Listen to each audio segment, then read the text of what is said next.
I am giving the example that there is a two kind of ibadah.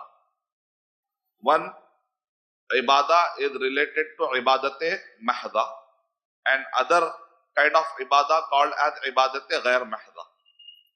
And ibadat-e mahda's rules are very stringent, very difficult to understand in terms of that there are very stringent. So we have to have proof. Otherwise, we can't do anything. We can't do anything unless we have proof in our hand in ibadat mahda. So we have to mention where it is the dalil. We have to follow the dalil in ibadat mahda. In ibadat ghair mahda, no one can stop you unless he has a dalil.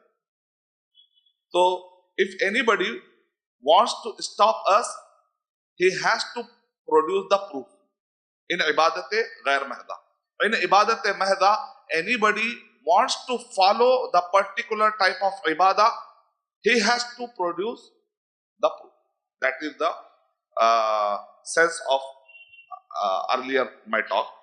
So I gave the example that all kinds of business transactions are halal, unless if I want to say that it is haram to do particular transaction, then I have to produce a proof.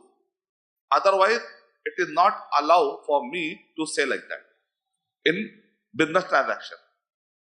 Why? Because Allah subhanahu wa ta'ala is saying, wa ahallallahu al-bay'a. Allah subhanahu wa ta'ala permitted all transaction of business. Wa harrama riba. Allah subhanahu wa ta'ala is specifying the term riba. It is haram. It is Prophet Muhammad sallallahu alaihi wasallam saying gharar is haram. Prophet Muhammad sallallahu alaihi wasallam is saying that is haram. And in ayah, al-maisir is haram. Gambling is haram. So in terms of transaction, specifically we have to mention that it is haram, and we have to produce the proof.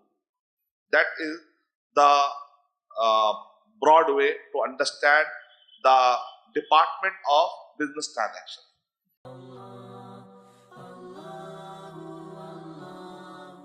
For authentic Islamic information, please log on to www.askislampedia.com.